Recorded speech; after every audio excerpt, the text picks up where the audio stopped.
और ऐसे परिवर्तन जो है बौद्धों का हुआ। तो पहले हिंदू थे तो पहले मंदिर में आते थे, अब कहाँ आ रहे हैं, बुद्ध विहार चले आते हैं। वो भी नहीं जाते, बुद्ध विहार नहीं जाते, बुद्ध विहार भी जाए तो कुछ मतलब मिल जाए, वहाँ भी नहीं जाते हैं। और फिर जो है और कुछ जो तीज त्यौहार थे वो मनाना छोड़ दिए। अब जो है बुद्ध पूर्णिमा भी सेलिब्रेट कर लेते हैं और बाबा साहब जयंती मना लेते हैं।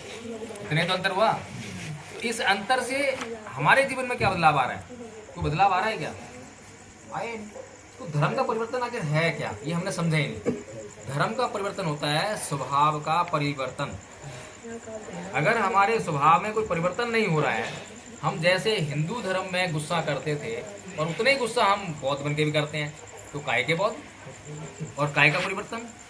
कोई परिवर्तन हुआ क्या? इसलिए जो है मैंने बहुत सोचा, बहुत विचार किया और ये देखा मैंने कि बौद्ध धर्म की जो है असली शिक्षा, असली ज्ञान, उससे जो है भारत भूमि जो है वंचित हो गई है। भारत में ही बुद्ध पैदा हुए नहीं हुए? यहाँ पे सबको जानकारी है कि मैं गलत कह रहा हूँ? बुद्ध जो है भारत में पैदा हुए या नेपाल में पैदा हुए? कौन कह रहा है? और कौन कह रहा है? बुद्ध जो है भारत में ही पैदा हुए भाई। नेपाल में सिद्धार्थ पैदा हुए थे। बोधि कहाँ पे आई? 6 साल जो तपस्या करी थी वो तो बोध गया में करी थी, वहीं मिली ना बुद्धि, तो वहीं मिली थी हैं। तो बुद्ध भारत में पैदा हुए और भारत में ही मरे और भारत में उन्होंने ज्ञान प्रचार प्रसार किया उसका। तो इतना बड़ा महानतम व्यक्ति हमारे बीच में आया और चला गया, ज्ञान भी दे गया, सब कुछ दे गया, लेकिन हम जो है वही रह गए जैसे कि हम तालाब में डुबकी लगाएं और सूखे बाहर आ जाएं। और कौन सी उपमा है? क्या दिया तले अंधेरा। पूरी दुनिया जो है आज तरक्की कर रही है बुद्ध के ज्ञान से। 51-52 देश में बौद्ध हैं, है कि नहीं है? जापान बुद्धिस्ट कंट्री है, चाइना बुद्धिस्ट कंट्री है, श्रीलंका बुद्धिस्ट कंट्री है, बर्मा बुद्धिस्ट कंट्री है, कितने ही, वियतनाम और ताइवान, तो क्या नाम और देश हैं जो है, सारे देश जो हैं बुद्धिस्ट देश हैं। और पूरी दुनिया में एक ही उपाधि है जो किसी इंसान को मिली है। कौन सी है? The light of Asia. Light of Asia की उपाधि जो है सिर्फ बुद्ध को मिली है। इस दुनिया में दूसरी कोई उपाधि नहीं है ऐसी। लाइट ऑफ अफ्रीका नहीं है, लाइट ऑफ यूरोप नहीं है, कोई ऐसी सुनिए कोई किसी उपाधि जो है, लेकिन लाइट ऑफ एशिया आपने सुनी होगी। इतनी महानतम शख्सियत। बाबा साहेब कोई मामूली आदमी नहीं थे। बाबा साहेब खुद दुनिया में नंबर 1 थे और उन्होंने फिर ढूंढा, किसी ढूंढा? नंबर 1 को ढूंढा।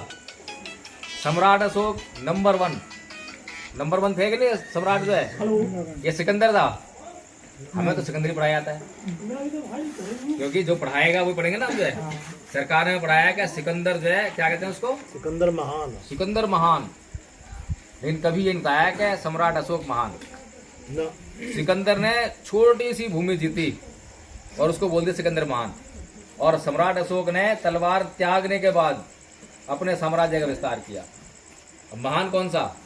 तलवार के दम पे जिसने जीता वो महान, या तलवार गिरा के जिसने जीता वो महान? तलवार गिरा के जो जीता है, तलवार गिरा के जीता। भाई ये बताओ कैसे जीतेगा कोई तलवार गिरा के? प्रश्न बनेगा ना। हिंदू लोग तुरंत एक प्रश्न दागेंगे, ऐसा कैसे हो जाएगा? कैसे जीत लेंगे तलवार गिरा के जो है? तो बताओ कोई कैसे जीता? भगवान बुद्ध ने एक बात हमें दी, मैत्री है जी, अपने विचार बदल के। हाँ, विचार बदल के। कौन से विचार? मैत्री। अब मान लो देखो 2 घर है, एक घर ये है और एक घर ये है, दोनों एक, अभी जो है सीमा है बीच में। अब दोनों एक नहीं है। कब तक एक नहीं है? जब तक ये सीमा है। अब इस घर में कोई दुख तकलीफ हुई, मान लो क्या इस घर में जो है खाने के लिए सामान नहीं है, लोग भूखे हैं।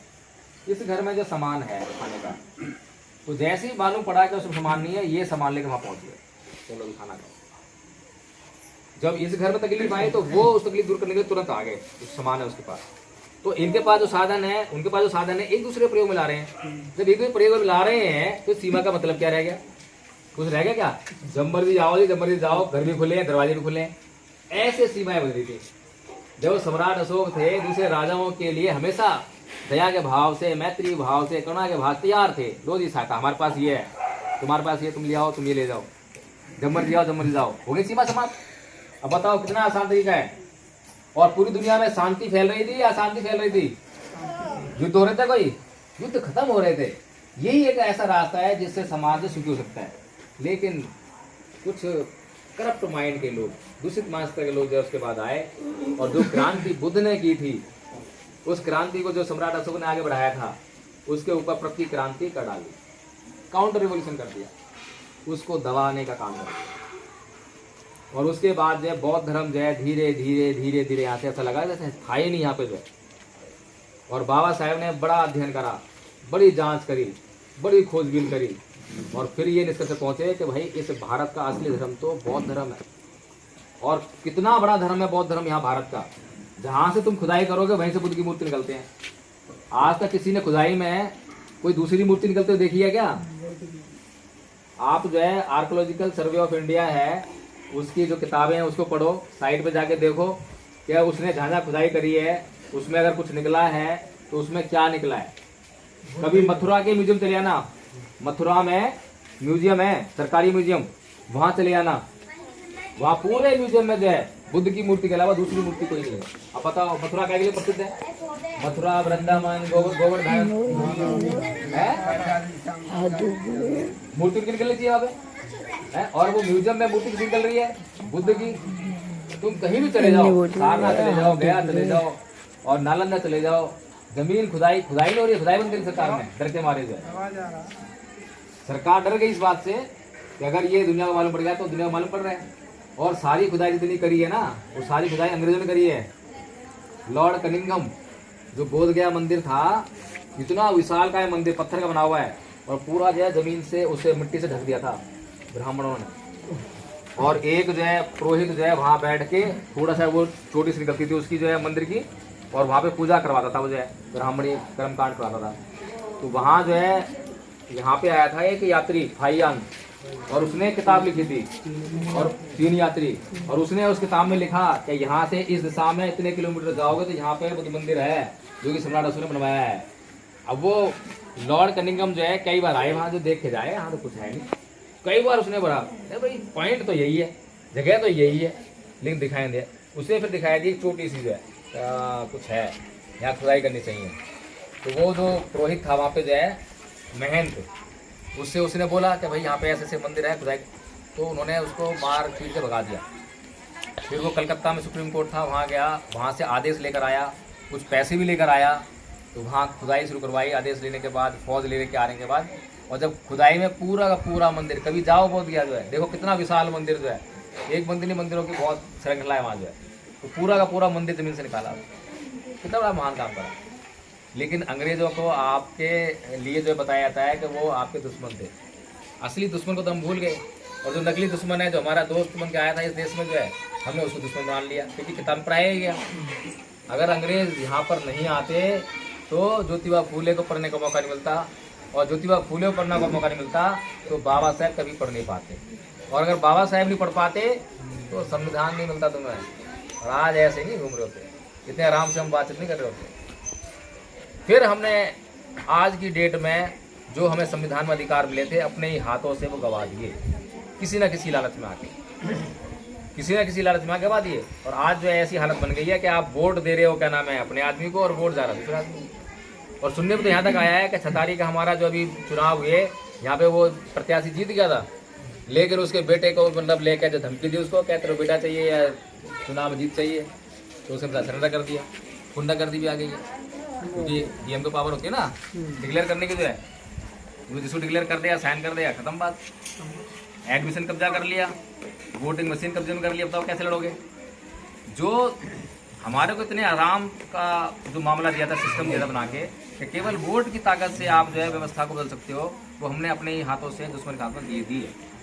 और आज फिर जो है 2024 सरकार बननी है आपकी जो है, और उसके बाद क्या होना है उसकी कल्पना भी आप शायद नहीं करते होंगे। अभी गाय का मामला देख रहे हो आप, जो पहला पॉइंट था, गाय जो है, पहली बात तो मुझे लगता है कि जानवर छोड़ी जा रही है। दूसरा मुझे लगा जा रहा है कि अगर छोड़ी नहीं जा रही है, रोकी नहीं जा रही है, और रोकी नहीं जा रही है तो इसलिए रोकी नहीं जा रही है क्योंकि आपका समाज जो है गरीब है। वो जो 15% समाज है वो गरीब नहीं है, नुकसान झेलने की ताकत आप में नहीं है, उसमें तो है। तो नुकसान अगर बम फोड़ दिया जाए कहीं पे जो है, और बराबर नुकसान हो, तो नुकसान झेलने वाला जो व्यक्ति होगा वो बचा रहेगा, और जो नुकसान झेलने वाला व्यक्ति नहीं है वो मारा जाएगा। ऐसा ही है ना। तो ये तो षड्यंत्र समझ में आना चाहिए। कितनी मतलब बारीक बातें हैं जो हम समझ नहीं पा रहे हैं। फिर हमारे बीच में जो है, हमारे तो अपने थे ही गद्दारी करने वाले जो है, फिर बीच में एक और टूरा डाल दिया कि भाई असपा और बसपा। चलो ये राजनीति बात हो गई, अब राजनीति बातें हम बंद कर दें, ये नहीं करनी चाहिए, आप लोग दिमाग लगाना है। बातें करने के लिए बहुत कुछ हैं, लेकिन हम यहाँ पे आए हैं धार्मिक कार्यक्रम करने के लिए। और हमने जो है दिल्ली में एक ट्रस्ट का निर्माण करा। उस ट्रस्ट का नाम है धम्मपथ ट्रस्ट, धम्मपथ ट्रस्ट। और उसके माध्यम से बहुत सोच करा, बहुत विचार करा कि भाई क्या करना चाहिए, कैसे करना चाहिए। तो मैंने जितना अध्ययन करा था, मैंने ये सोचा, मैंने ये जाना कि पूरी दुनिया जो है सुख के पीछे भाग रही है, सुख, हैप्पीनेस, सुख, हैप्पीनेस। बौद्ध लोग भी जो है इसी की बात करते हैं, सुख की बात करते हैं, हैप्पीनेस की बात करते हैं। तो मैंने दिमाग लगाया भाई, बुद्ध ने जो है, बुद्ध से पहले जो ऋषि मुनि थे वो भी सब सुख की चाह कर रहे थे। कोई उर्वशी को ढूंढ रहा था, कोई जो है स्वर्ग को ढूंढ रहा था, कोई सुख को ढूंढ रहा था, ये ढूंढ रहा था ना। हर किसी को सुख चाहिए था, और खाली मनुष्य नहीं, जितने भी प्राणी हैं, जीव जंतु हैं, सब सुख ढूंढते हैं। और सुख किसी को नहीं मिला आज तक, मिला किसी को स्वर्ग नहीं मिला, किसी को अप्सरा नहीं मिली, किसी को सुख नहीं मिला। और इनके चक्कर में बर्बाद दुख में पड़ते गए दुख में जो है। अप्सरा आ गई, तपस्या भंग हो गई, दुख मिला है, तो ये होता रहा। लेकिन जब बुद्ध आए तो बुद्ध ने क्या खोजा? बुद्ध किसकी खोज में गए? सुख की खोज में गए थे क्या? स्वर्ग की खोज में गए ना, बुद्ध गए दुख की खोज में। और उन्होंने दुख को परिभाषित किया कि जाति भी दुखा, जरा भी दुखा, व्याधि भी दुखा, मणाप भी दुखा, शोक परिदेव दो मनुष्य उपाया सापी दुखा, पिये ही विपयोगो दुखो, अपिये ही संपयोगो दुखा, यम्पि छंगने लपति तम्पि दुखम, संख्यतेन पच्चुपादान खंदापि दुखा। कि जन्म लेना दुख है, रोग दुख है, बुढ़ापा दुख है, मृत्यु दुख है, जो चीज़ें हमें चाहिए वो नहीं मिलती तो दुख होता है, प्रियजन जब बिछड़ जाते हैं तो दुख होता है, अप्रियजन जिनको हम नहीं चाहते हैं जब वो मिल जाते हैं तो दुख होता है। कुल मिलाकर ये जो हमारे 5 स्कंदों से निर्मित जो शरीर है, ये दुखों का घर है। दुख को बुद्ध ने परिभाषित करके दिखाया। इससे पहले जो सुख की खोज में लोग ढूंढ रहे थे, खोज रहे थे सुख को, जो है वो सुख को कभी परिभाषित नहीं कर पाए। किसने करा परिभाषित? बताया कि सुख क्या है? नहीं किया। अब आपके घर में अगर कोई सामान रखा है, मान लो मोबाइल रखा है घर में, और बहुत सारा सामान रखा है, और मैं आपको जो है मोबाइल लाने के लिए बोल दूं कि भाई जाके मोबाइल ले आओ, ले आओगे मोबाइल? कभी आपने मोबाइल देखा नहीं है, ना उसके बारे में सुना है, ना मैंने बताया आपको, ले आओगे मोबाइल निकाल के? कभी नहीं ला पाओगे। लेकिन मैं आपको बता दूं कि मोबाइल ऐसा होता है, ये होगा वो होगा, तो फिर आप मोबाइल जाके निकाल लाओगे, सही है ना? तो जिस चीज़ को हमने परिभाषित ही नहीं करा वो कैसे निकलेगी संसार से? सुख के पीछे लोग भाग रहे हैं, लेकिन सुख को परिभाषित नहीं करा किसी ने, क्योंकि सुख को परिभाषित करा ही जा सकता, सुख को परिभाषित नहीं करा। इसीलिए बुद्ध ने ये जान लिया कि सुख को परिभाषित नहीं कर सकते, इसलिए दुख को परिभाषित किया। और दुख को परिभाषित किया तो दुख को ढूंढ लिया, दुख को ढूंढ लिया तो उसका कारण जान लिया, और कारण जान लिया तो उसका निवारण जान लिया, और निवारण जान लिया तो उसका एक मार्ग भी जान लिया, जिससे कि उस दुख को दूर किया जा सके। तो बुद्ध ने जो है हमारे सामने इतना बड़ा मार्ग प्रशस्त कर दिया कि हम अपने जीवन में आने वाले हर कष्ट को उस मार्ग पर चल के नष्ट कर सकते हैं। लेकिन जरूरत इस बात की है कि हम पहले बुद्ध की शरण में जाएं। अब बुद्ध की शरण में हम जाते हैं, बुद्धं शरणं गच्छामि, बोलो चले गए हैं? कैसे जाएंगे? फिर बोलते हैं धम्मं शरणं गच्छामि, चले गए शरण में। अब मैंने 2 दिन से रोज बुलवा रहा हूँ, पर मेरे ख्याल से एक भी नहीं गया है। क्या बात बुलवाई मैंने? अगर ऐसे खाली बोल लेने से और शरण गमन हो जाता तो सब चले आते, सब सुखी आते। दूसरे लोग ये बोलते हैं ना, कृष्ण जी की नाम बोलते हैं कि मेरी शरण में आने मात्र से आपको मोक्ष प्राप्त हो जाएगा। वहाँ सिस्टम है, और होता होगा वहाँ, हमने तो देखा नहीं, हमें तो मिला नहीं कभी। गीता को उपदेश है सही है, हमें तो कभी मोक्ष प्राप्त हुआ नहीं, कोई सुख प्राप्त नहीं हुआ। बहुत पूजा की, बहुत धूम जमा ली, बहुत मतलब समाधियाँ लगा ली, बहुत कुछ कर लिया, लेकिन हमें कभी भी जो है सुख प्राप्त नहीं हुआ।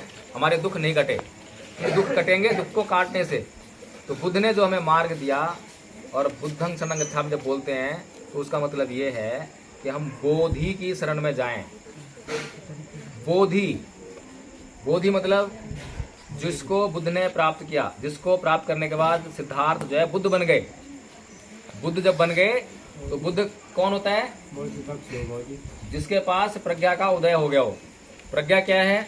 मौलिक ज्ञान, मौलिक ज्ञान क्या होता है? जिसमें कोई आलेप ना हो, कोई आवरण ना हो, बिल्कुल मौलिक शुद्ध ज्ञान। और जिसके पास ये बुद्धि आ जाती है वो संसार की समस्याओं का समाधान देने में सक्षम हो जाता है, उसे कहते हैं बुद्धि प्राप्त। तो हम उस महामानव की शरण में जाना चाहते हैं, और शरण में जाएंगे तभी हमें जो वो ज्ञान प्राप्त होगा। बिना शरण में जाने से जाए बगैर कैसे ज्ञान प्राप्त हो जाएगा? कभी स्कूल में जाए बगैर किसी को शिक्षा मिली है क्या?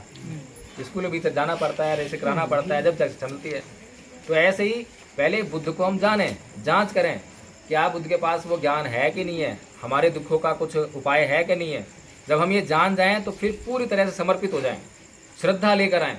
श्रद्धा लेकर जब हम जो है उस ज्ञान को हासिल करने का प्रयास करेंगे तो वो ज्ञान हमारे पास अच्छी तरह से आ पाएगा। और श्रद्धा आएगी तभी हम उसका अनुसरण कर पाएंगे। श्रद्धा नहीं आई तो हम उसका अनुसरण भी कभी नहीं कर पाएंगे। कर पाएंगे क्या? तो इसीलिए जो है मैंने ये विचार बनाया कि बुद्ध ने हमें जो मार्ग दिया था वो दुख मुक्ति का एक आंदोलन था, दुख मुक्ति करने का जो है वो मार्ग था। लेकिन हम जो है गलती से भटक गए, पूरा बौद्ध समाज भटक गया, और वो सुख सुख श्रेष्ठ मार्ग, सुख श्रेष्ठ मार्ग, सुख इसमें अटक गया। अब इसमें अटक गया तो फिर लक्ष्य तो मिलने वाला है नहीं, क्योंकि हम जो है जैसे हम श्रेष्ठ बोलते हैं, अच्छी चीज़ें बोलते हैं, तो वो क्या है? तृष्णा है। सुख क्या है? तृष्णा है। और तृष्णा जो है बार बार जो है दुखों में ही आपको डालने का काम करती है। तो तृष्णा को मिटाना ही जो भगवान बुद्ध का जो अंतिम संदेश जो है, निर्वाण प्राप्त करना, अंतिम जो लक्ष्य है कि निर्वाण प्राप्त करना है, तो वो तृष्णा के क्षय से ही होता है। तृष्णा क्या होती है समझते हैं सारे बात जो है। चलिए पहले मैं अपना कंसेप्ट बताता हूँ, इसमें चर्चा लंबी हो जाएगी। तो हमने फिर ये विचार बनाया कि हम भी एक जो है काम शुरू करें, लोगों को जो है धम्म का ज्ञान देने का।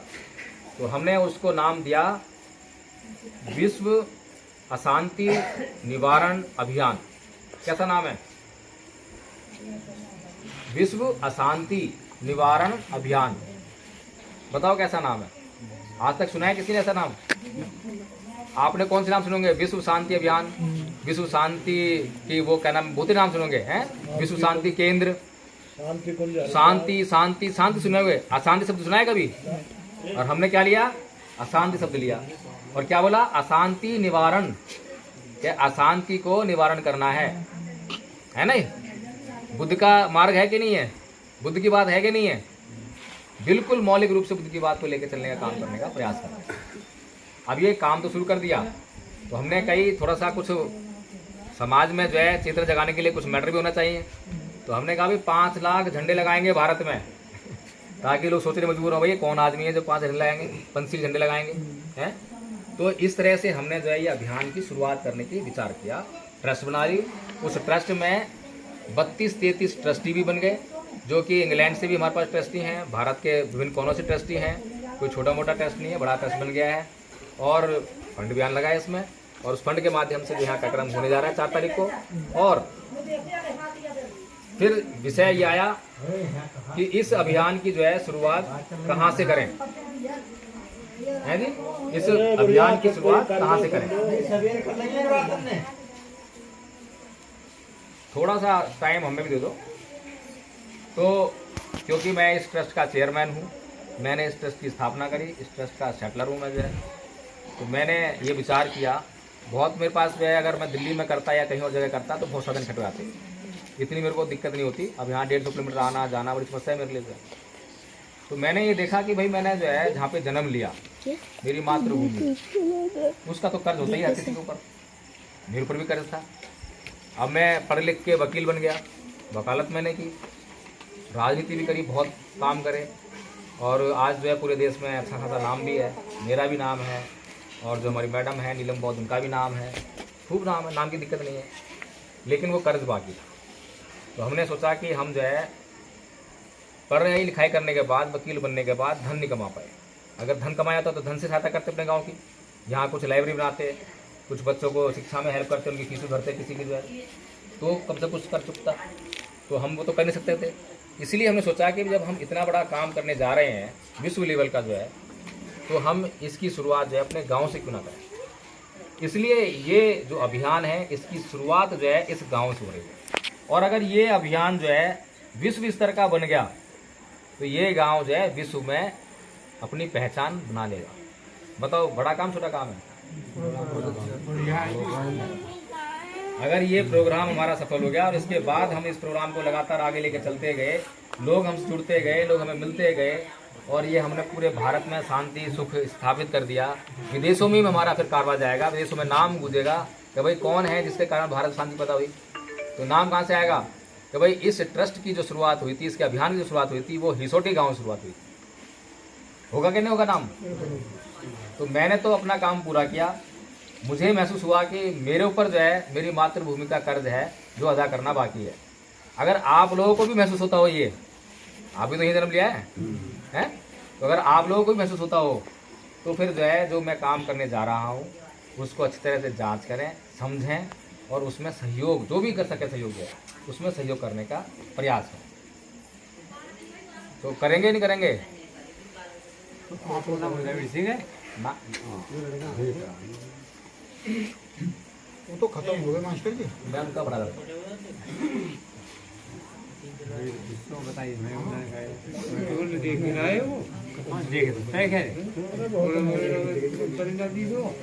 हाँ जी बताओ, अब क्या कुछ मैंने पूछा है?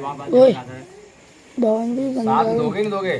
भवन पूछ के बंद कैसे साथ दोगे? भवन पूछ के अब बंद मेरी बातें सुनी, 1 घंटा मैं बोल लिया, मजा आ गया होगा सुनने में जो बातें जो है, तो जोश भी आ गया कुछ और कुछ बात दिमाग में कौन दी होगी तो यहाँ हाँ कर ली तुमने। अब वो तो पता लगे कल जब काम करने की बारी आएगी पता लगती है। अब यहाँ तो बैठ के मैं 10 बातें बताऊंगा किसी ने सीढ़ी को और नशा नहीं कर रखा उसने।